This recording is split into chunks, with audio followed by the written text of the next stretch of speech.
수업 시작하도록 하겠습니다. 안녕하세요 여러분. 오늘 저희는 지구 곳곳에서 일어나는 자연재해, 그 중에서도 자연재해 발생 지역과 그 원인에 대해서 수업을 본격적으로 진행하려고 하는데, 우선 자연재해에 대해서 이야기하기 전에, 본격적인 수업에 들어가기 전에 저희가 저번 시간에 배워본 내용들을 한번 복습하고 확인해보는 시간을 가져보도록 하고자 합니다. 저번 시간에 저희가 어떤 내용들을 배웠죠? 네, 맞습니다. 저희는 저번 시간에 문화의 갈등과 공존에 대해서 배우는 시간을 가졌죠. 그렇다면 제가 이제 약간 복습하는 의미로 문화의 갈등과 공존에 대한 퀴즈를 몇 가지 준비해 보았는데, 먼저 문화의 공존에 대한 퀴즈를 먼저 풀어보도록 하겠습니다. 여러분들 혹시 저번 시간에 배웠던 내용 중 문화가 공존하는 대표적인 지역 사례, 저희가 한 3-4가지 정도 배웠던 것 같은데 기억하고 계신 분 2가지 정도만 말씀해 볼 수 있는 학생이 있으실까요? 네, 아주 잘 말씀해 주셨습니다. 라틴 아메리카, 스위스를 말씀해 주셨는데, 라틴 아메리카와 스위스를 제외하고도 이제 동남아시아의 여러 국가들은 문화가 서로 잘 공존하고 있고 서로를 존중하고 그런 사례에 대해 해당하죠. 그렇다면 이제 문화가 공존하기보다는 서로 갈등을 일으켜서 약간 사이가 안 좋은 그런 지역들도 있게 되는데, 이런 대표적인 지역 저희가 한 3-4곳 정도 배웠던 것 같은데 2가지 정도만 말씀해 보실 수 있는 학생이 있을까요? 네, 맞습니다. 벨기에와 캐나다를 말씀해 주셨는데, 저희는 이제 캐나다, 벨기에, 이스라엘 등에 대해서 배웠었죠. 캐나다와 벨기에는 주로 언어적 다양성이 굉장히 많은 동네이기 때문에 그런 걸로 인해서 문화적 갈등이 발생하고 있죠. 그리고 이스라엘은 이제 캐나다와 벨기에랑 조금 별개, 좀 다른 이유로 이제 문화적 갈등이 발생하고 있습니다. 이스라엘은 주로 종교적 차이로 인해서 문화적 갈등이 발생하고 있는데, 그렇다면 여기서 이제 한 가지 더 여쭤보고 싶은 점이, 그렇다면 문화의 공존을 위해서 저희는 과연 어떤 노력을 해야 할까요? 이 부분에 대해서 말씀해 주실 수 있는 학생이 계실까요? 아주 잘 말씀해 주셨습니다. 사실 문화의 공존을 위해서 저희는 이제 서로의 문화적 요소의 다양성을 이해하고 존중하려는 마음이 필요합니다. 저번 시간에 배운 내용들을 저희 학생들이 아주 잘 기억하고 있는 것 같아서 굉장히 만족스럽고, 그렇다면 이제 지금부터 자연재해들에 대해서 배워보도록 하겠습니다. 먼저 이 5가지 제가 자연재해 예시들을 한번 가져와 보았습니다. 이 예시들이 이제 과연 어떤 자연재해에 해당하고, 이제 예시들이 가지고 있는 특징들에 대해서 한번 직접 써보는 시간을 브레인스토밍을 해서 써보는 시간을 한번 가져보도록 하겠습니다. 네, 아주 모든 학생들이 다 잘 작성해 주셨네요. 각 자연재해들은 이제 처음부터 말씀드리자면 홍수, 가뭄, 태풍, 화산 활동, 지진 활동에 해당합니다. 그리고 이제 특징들도 잘 적어주신 것 같은데, 일단 홍수에 같은 경우 주로 계절풍 영향을 받아서 발생하게 되고, 가뭄은 이제 계절풍 영향을 받아서 비가 많이 오게 되면 발생하게 되고, 가뭄은 이제 비가 내리지 않는 지역에서 많이 발생하게 되죠. 태풍은 이제 일시적으로 발생하는 자연재해이고 강한 비바람.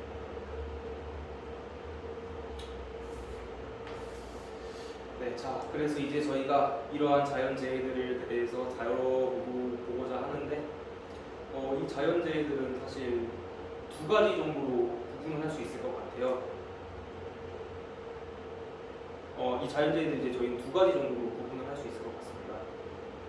이건 이제 기상재해와 지각변동재해인데, 각 자연재해 발생 원인, 그리고 발생 지역에 대해서 설명할 수 있도록 저희가 이제 수업을 진행하도록 할 거고요.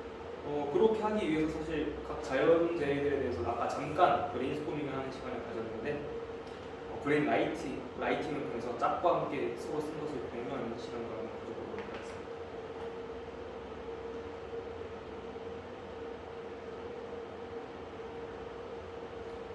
다 잘 공유하신 것 같고, 그럼 이제 저희의 본격적인 학습 목표가 무엇인지 한번 알아보도록 하겠습니다. 사실 저희 학습 목표는 기상재해예요.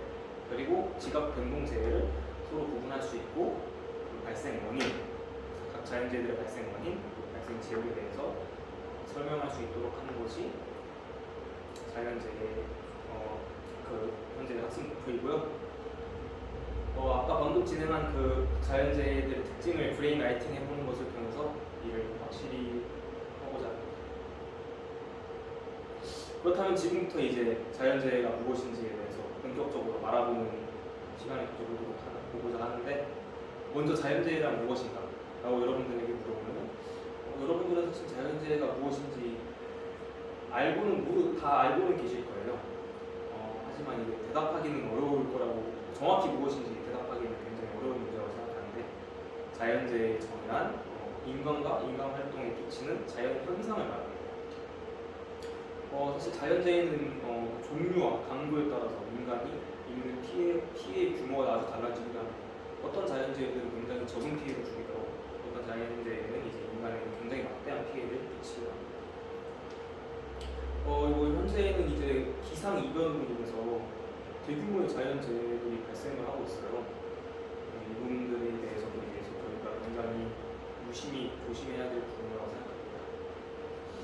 그럼 이제 아까 제가 말씀드린 그 자연재해의 구분, 기상재해와 지각변동재해의 구분이 가능하다고 아까 살짝 설명을 드렸었는데, 이 5가지 예시들을 직접 분류를 하고, 2가지 기상재해와 지각변동재해를 분류를 하고, 각 자연재해들이 가지고 있는 특징, 발생 원인이든 어디서 많이 발생을 하는지 이런 것들에 대해서도 이제 적어볼 수 있는 시간을 한번 가져보도록 하겠습니다. 네, 많은 학생들이 굉장히 분류를 잘 해주신 것 같아요. 먼저 기상재해는 이제 아까 말씀드린 5가지 예시 중에서 홍수, 가뭄, 태풍 이렇게가 기상재해에 해당하게 됩니다. 그리고 이제 지각변동재해는 이렇게 지각변동으로 인해서 발생하는 자연재해들을 말하게 되는데, 화산활동 그리고 지진이 이런 지각변동재해에 해당하게 되죠. 그렇다면 이제 아까 보여드린 5가지 자연재해 예시들에 대해서 좀 더 자세하게 설명을 해보는 시간을 가져보도록 하겠습니다. 먼저 홍수입니다. 홍수의 그 가장 기본적인 정의는 이제 비가 단시간에 집중적으로 내리거나 장기간에 지속적으로 내려서 강, 시내, 호수 등 이제 물이 평상시에 있는 곳이 크게 흘러 넘쳐서 물이 있지 않는 지역까지 피해를 주게 되는 그런 것입니다. 그런 자연재해를 말하게 됩니다. 홍수가 이제 주로 발생하는 지역들의 특징은 고온다습한 계절풍의 영향을 받아서 집중호우가 많이 발생하는 동남아시아나 동아시아 그쪽에 이제 대하천 유역 등에서 이제 자주 발생을 하게 되는데, 이게 사실 동남아시아와 동아시아뿐만 아니라 북극해 연안에서도 홍수가 발생하기도 해요. 이 북극해 연안은 이제 고산 지역에 쌓여있던 겨울철에 쌓여있던 눈들이 봄을 맞이하게 되면서 녹아서 갑자기 강으로 이제 대량의 물들이 흘러 넘치게 되는 홍수가 발생하기도 합니다. 그리고 또 굉장히 신기하게도 건조 지역에서도 홍수가 발생하기도 합니다. 건조 지역에서는 이제 사실 건조 지역 자체가 비가 굉장히 안 오는 지역이지만 한 번 내릴 때 집중적으로 내리는 경향이 강합니다. 그래서 이렇게 집중호우가 내리게 되면 건조 지역의 낮은 지대로 많은 물들이 모여서 급류를 형성해서 굉장히 큰 홍수 피해를 발생시키기도 합니다. 저희 나라에서도 이제 주로 장마나 태풍이 올 때 이런 홍수가 많이 발생하기도 합니다. 최근에는 이제 한정된 지역에 집중되는 비, 집중호우라고 하죠. 집중호우로 인해서 피해가 굉장히 커지고 있습니다. 그래서 이제 이런 부분에 대해서도 대책을 마련해야 하지 않을까. 가장 큰 예시도 이제 저희가 올해 여름철에 있었던 강남역 침수 피해 이런 것들이 있지 않을까 생각합니다. 다음으로 이제 가뭄입니다. 가뭄이 무엇이냐에 대해서 말씀을 드리자면, 이제 가뭄은 비교적 오랫동안 비가 내리지 않아서 땅이 메마르게 되고 그 지역이 이제 물이 굉장히 부족하게 되는 그런 자연재해입니다. 가뭄은 이제 다른 자연재해들은 굉장히 일시적인 경향을 가지고 있는 경우가 많은데, 가뭄은 이제 다른 자연재해들에 비해서 진행 속도가 조금 느리지만 피해 범위가 굉장히 넓고 장기간에 걸쳐서 점점 더 악화된다는 특징을 가지고 있습니다. 이제 가뭄이 주로 발생하는 지역은 강수량이 적고 평상시 강수량이 매우 적고 증발량이 이제 강수량보다 더 많은 지역, 건조기후 지역이 예가 될 수 있겠죠. 혹은 그 주변까지도, 그 주변 지역에서 이제 비가 적게 내리는 시기에 자주 발생하게 됩니다. 한국에서도 이제 저희 나라에서도 이제 쉽게 가뭄을 관찰할 수 있는데, 저희 이제 계절풍의 영향을 받기 때문에 여름에 주로 비가 몰리게 되고 겨울철에서 봄철까지 비가 적게 내리는 시기가 있는데, 이 시기에 이제 가뭄이 자주 들고 이런 가뭄으로 인해서 저희는 이제 봄철 농작물에 많은 피해를 입기도 하죠. 다음으로 이제 열대 저기압입니다. 혹시 열대 저기압이 뭔지 알고 계시는 학생이 계실까요? 네, 맞습니다. 저희 말로 이제 태풍이라고 하죠.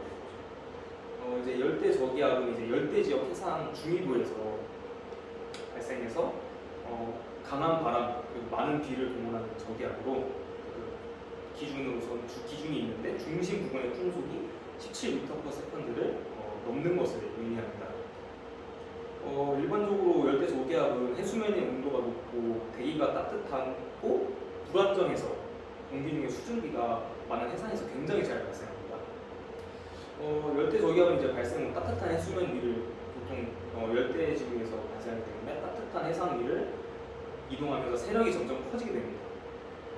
하지만 이제 점점 중위도 지역으로 이동하면서 육지나 차가운 해수면 위로 이동하게 되면서 세력이 점점 약해지고 점점 사라져서 소멸하게 됩니다. 이제 열대 저기압은 굉장히 특이한 점이 하나 있는 게 모든 지역에서 똑같은 이름으로 부르지 않습니다. 이제 북태평양 필리핀 동부 해상에서 발생하는 것은 이제 저희가 이제 겪게 되는 열대 저기압에 해당하는데, 이를 저희는 이제 태풍이라고 부르게 되고요. 그리고 이제 대서양에서 발생하는 열대 저기압은 이제 허리케인, 주로 미국 쪽 지역에서 플로리다 지역에서 발생하고요. 그리고 인도양 그리고 아라비아의 근처 부근에서 발생하게 되는 열대 저기압을 저희는 사이클론이라고 부르게 됩니다. 그리고 이제 또 호주 부근에서 발생하게 되는 열대 저기압을 저희는 윌리윌이라고 부릅니다. 이제 태풍은 사실 주로 여름철에서 초가을 사이에 우리나라 부근을 지나가게 되고요. 올해도 몇 개 정도 지나간 걸로 기억을 하고 있는데 1년에 대략 한 2개에서 3개 정도가 저희 나라에 직접적인 영향을 미치고, 이제 학생들이 각각 브레인스토밍을 통해서 얻은 정보들을 잘 정리해서 적어주는 특징들을 보게 되어도 이제 홍수, 가뭄, 태풍, 열대 저기압 이렇게 이제 기상재해로 잘 구분을 해준 것 같아요.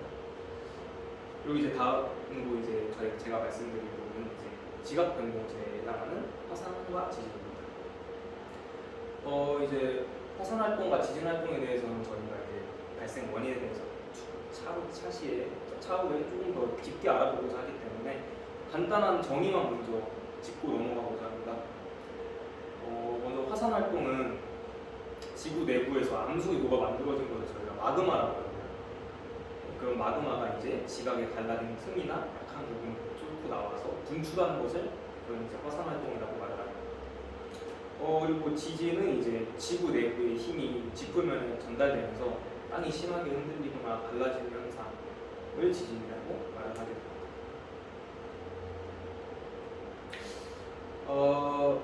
그럼 이제 지금부터는 지각 변동 재해가 발생하는 이유에 대해서 좀 더 심도 깊게 이야기해보고자 합니다. 먼저 여기 그림을 보도록 하겠습니다. 저희가 평상시에 보는 세계지도와는 조금 다르게 이상하게 나누어져 있죠. 어떤 기준으로 나누어져 있는지 잘 모르겠는데, 이걸 이제 저희는 이제 판으로 구성된 지구의 모습을 세계지도로 표현한 것인데요. 이 세계지도를 보게 되면 지구가 이제 굉장히 여러 개의 판으로 이루어져 있다는 것을 볼 수 있는데, 저희는 이 판들을 지각판이라고 하게 됩니다. 이런 지각판들이 이제 서로 움직이게 됩니다. 판들이 이제 서로 굉장히 유동적인 특징을 갖고 있어서 서로 조금씩 움직이게 되는데 이런 지각판들이 움직이면서 서로 이렇게 충돌을 하기도 하고 또는 이렇게 분리가 되기도 해요. 이렇게 서로 충돌하거나 분리되는 과정에서 이제 화산 활동이 발생하기도 하고 지진이 이제 또 굉장히 잘 발생합니다. 그러니까 저희는 이제 정리를 해보자면 지각판의 이동과 충돌 그런 이유들로 인해서 지각판의 경계 부분, 이런 실금으로 그려지는 경계 부분에서 굉장히 화산 활동 그리고 지진이 잘 발생한다는 것을 알 수 있습니다. 아까도 이야기했다시피 이런 이제 경계 부분에서 갈라진 틈으로 이제 지구 내각에 있던 판 안에 있던 마그마가 분출을 하게 된다면 이걸 이제 저는 화산 활동이라고 부르게 되는 거고, 또 이런 주로 이제 지구 내부의 힘이 전달되는 것이 지구면으로 전달되는 것이 지진이라고 했는데 주로 이런 판의 경계 부분에서 지구면의 힘이 굉장히 잘 전달이 되기 때문에 지진 활동이 일어나고 있어서 굉장히 많이 발생하게 됩니다. 이 사진은 이제 여기 혹시 빨간색으로 이루어진 부분과 초록색으로 이루어진 부분을 볼 수 있죠. 혹시 이곳이 화산 활동과 지진이 굉장히 잘 일어나는 지역인데 이곳의 이름을 혹시 맞춰볼 수 있을까요? 먼저 빨간색부터 한번 맞춰보도록 하겠습니다. 네, 맞습니다. 바로 알프스 히말라야 조산입니다. 그리고 이제 초록색 부분도 한번 맞춰볼 수 있을까요? 맞습니다. 바로 황태평양 조산입니다. 아주 잘 맞춰주셨네요. 이제 그 빨간색으로 보이는 알프스 히말라야 조산대는 유라시아 대륙의 알프스 산맥, 이곳이 이제 알프스 산맥이죠. 히말라야 산맥, 이 두 산맥을 이어져 있는 곳이 알프스 히말라야 조산대라고 하고, 이제 파란색은 이제 태평양, 여기 이제 태평양이죠. 태평양의 가장자리를 따라서 안데스 산맥, 아메리카 서부, 알래스카, 일본 열도, 필리핀, 뉴질랜드 이렇게 이어지는 둥근 모양 조산대. 둥근 모양의 조산들이 이루고 있기 때문에 저희는 이제 이걸 판태평양 조산대라고 이름을 부르게 됩니다. 이 두 조산대가 사실 지구에서 굉장히 활발한 화산 활동 그리고 지진 활동이 일어나는 것이라고 볼 수 있습니다. 그리고 이제 다음에 표를 한번 보도록 하겠습니다. 이 표는 이제 뭐냐고 하면은 1985년부터 2016년까지 발생한 왼쪽은 이제 화산 활동, 왼쪽은 지진 활동들을 대표적인 것들만 예시로 삼아서 가지고 와보는 건데요. 그리고 이곳을 이제 보게 되면은 제가 저부터 읽어드릴게요. 멕시코, 콜롬비아, 카메룬, 필리핀, 인도네시아, 일본, 인도네시아, 이게 이제 화산 활동이 주로 발생한 지역들이고요. 그리고 지진이 발생한 지역들은 인도네시아, 파키스탄, 아이티, 일본, 네팔, 일본, 에콰도르 이렇게 있습니다. 사실 이 부분을 보게 된다면은 거의 한두 개 빼고는 모두 히말라야 조산대 그리고 환태평양 조산대에서 발생했다는 것을 알 수 있어요. 제가 알기로는 이제 카메룬을 제외하고는 정말 모든 화산 활동 그리고 지진 활동이 환태평양 조산대, 그래서 환태평양 조산대 그리고 알프스 히말라야 조산대에서 발생하고 있습니다. 물론 대표적인 것들만 가져오긴 했지만 그 진도와 피해가 큰 것들을 주로 가져왔기 때문에 이곳에서 이 두 조산대에서의 화산 활동 그리고 지진 활동이 얼마나 활발한지 확인할 수 있는 부분이 아닐까 싶습니다. 이제 다음으로 설명드릴 것은 이대로 먼저 답을 공개해버리긴 했는데 혹시 여러분 지진이 바다에서 발생하게 된다면 어떤 피해가 발생하는지 알고 계신 학생 있습니까? 네, 맞습니다. 지진 해일이 발생하게 되죠. 사실 지진 해일이라고 저희는 이제 쓰나미라고 부르기도 하는데 지진 해일이 발생하게 되는데 이 사실 지진 해일이 발생하는 이유에 대해서는 잘 모르고 계시는 학생들이 굉장히 많아요. 그냥 단순히 처음부터 그 엄청 큰 파도가 바다에서 계속 밀려오는 거라고 알고 있는 학생들이 있는데 사실 그런 식으로 발생이 하지 않습니다. 먼저 해안에서 지진이 발생하는 해안판에서 이렇게 지진이 발생하면은 어긋나는 부분이 생기게 될 거죠. 그럼 이제 서로 위에 있는 물들조차 이렇게 어긋나게 되고 서로 물들은 이제 수평을 맞추려는 그런 습성이 있기 때문에 다시 이렇게 물들이 이제 파동을 이루어서 계속적으로 굉장히 빠른 속도, 거의 최고 시속 800km 가까이 되는 그 파동을 만들면서 다시 원상 복구를 하려고 합니다. 물 평평하게 만들기 위해서. 그런 과정에서 이제 그런 과정에서 이제 계속돼서 파동이 육지 쪽으로 이동할 거 아니에요. 굉장히 빠른 속도로 이동하게 되다가 사실 그 지진 해일이 지표면에 다다르기 전까지는 큰 위용을 보여주진 않아요. 그러다가 이제 갑자기 지표면 근처에 오게 되면 이제 지진 해일이 갑자기 높이가 굉장히 높아지면서 굉장히 막대한 피해를 입히기도 합니다. 그래서 이런 문제가 있죠. 이런 퀴즈가 있죠. 한 어선이 조업을 하고 있다가 어떤 부분에서 근처에 있는 한 킬로미터 부분에서 지진이 발생했어요. 그렇다면 이제 그 어선은 지표면 쪽으로 땅 쪽으로 다가가기보다는 지진이 발생하게 된 바다 부분으로 다가가게 되는데 훨씬 더 안전하다는 그런 얘기가 있습니다. 여기까지 이제 저는 이제 지각 변동 재해에 대해서 한번 알아보았고요. 다음 시간에는 이제 저는 기상 재해에 대해서 또 알아보는 시간을 갖도록